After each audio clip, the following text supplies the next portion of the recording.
और इसी बीच मिल रही है बड़ी खबर, आपको बता दें मनी लॉन्ड्रिंग के मामले में सत्येंद्र जैन को सुप्रीम कोर्ट से राहत बरकरार। सुप्रीम कोर्ट ने अंतरिम जमानत 12 सितंबर तक बढ़ा दी है और अब मामले में अगली सुनवाई होगी 12 सितंबर को। पहले स्वास्थ्य के आधार पर सुप्रीम कोर्ट ने दी थी अंतरिम जमानत। तो बड़ी खबर आपको यहां पर बता दें, मनी लॉन्ड्रिंग मामले में सत्येंद्र जैन को सुप्रीम कोर्ट से राहत बरकरार है। सुप्रीम कोर्ट ने अंतरिम जमानत 12 सितंबर तक बढ़ाई है। मामले में अगली सुनवाई होगी 12 सितंबर को। आपको बता दें कि पहले स्वास्थ्य के आधार पर सुप्रीम कोर्ट ने अंतरिम जमानत दी थी।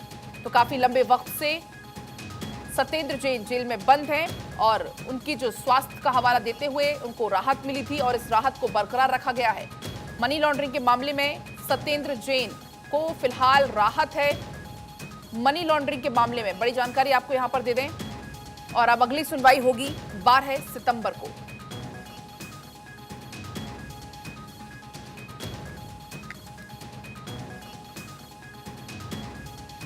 दिल्ली सरकार में मंत्री रहे सत्येंद्र जैन की अब यहां पर अंतरिम जमानत सुप्रीम कोर्ट ने पहले ही दी थी स्वास्थ्य के आधार पर। मनी लॉन्ड्रिंग के मामले में काफी लंबे वक्त से जेल में बंद हैं सत्येंद्र जैन, उनको राहत बरकरार है। मनी लॉन्ड्रिंग के मामले से ये जुड़ा हुआ पूरा मामला है। आपको बता दें सुप्रीम कोर्ट ने अंतरिम जमानत अब 12 सितंबर तक बढ़ा दी है। मामले में अगली सुनवाई अब होगी 12 सितंबर को। पहले स्वास्थ्य के आधार पर सुप्रीम कोर्ट ने अंतरिम जमानत दी थी।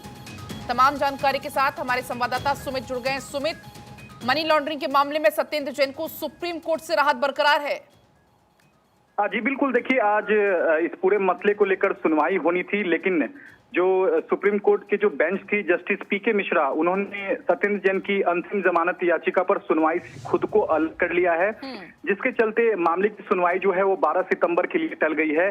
तब तक सुप्रीम कोर्ट ने सत्येंद्र जैन को जो राहत पहले से जो मिली हुई थी उस राहत को बरकरार रखा है। यानी कि सत्येंद्र जैन 12 सितंबर तक वो अंतरिम जमानत पर रहेंगे, क्योंकि इससे पहले सुप्रीम कोर्ट ने मेडिकल ग्राउंड पर जो है उन्हें इलाज के लिए अंतरिम जमानत दी थी और इसका पुरजोर विरोध जो है ईडी ने किया था इस पूरे केस में। ऐसे में आज जो सुनवाई होनी थी कि सत्येंद्र जैन को सरेंडर कब करना है, वो उस पर आज सुनवाई होनी थी, लेकिन जस्टिस पीके मिश्रा जो है उन्होंने सुनवाई से खुद को अलग कर लिया है, जिसके चलते मामले की सुनवाई 12 सितंबर तक टल गई है। और ऐसे में सत्येंद्र जैन को जो राहत पहले से मिली हुई थी अंतरिम जमानत की, उसे सुप्रीम कोर्ट ने 12 सितंबर तक बरकरार रखा है। अगली सुनवाई जो है अन्य बेंच करेगी और 12 सितंबर को अगली सुनवाई होगी, जहां कोर्ट ये तय करेगा कि सत्येंद्र जैन को अब सरेंडर कब करना हो, यानी कि उन्हें वापस जेल कब जाना होगा। हुई नजर आ रही है आगे चलकर या फिर राहत की उम्मीद है?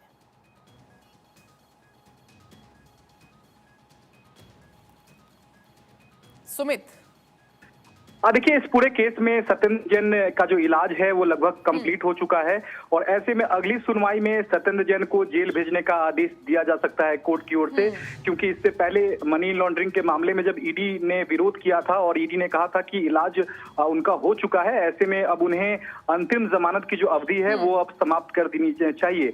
ऐसे में कोर्ट ने आज की तारीख तय की थी, लेकिन जस्टिस पीके मिश्रा ने सुनवाई से खुद को अलग कर लिया है। तो अब 12 सितंबर को होगी अगली सुनवाई, तब देखने वाली बात होगी। आप बने रहिएगा हमारे साथ, आगे भी हम आपसे इस पर अपडेट लेंगे।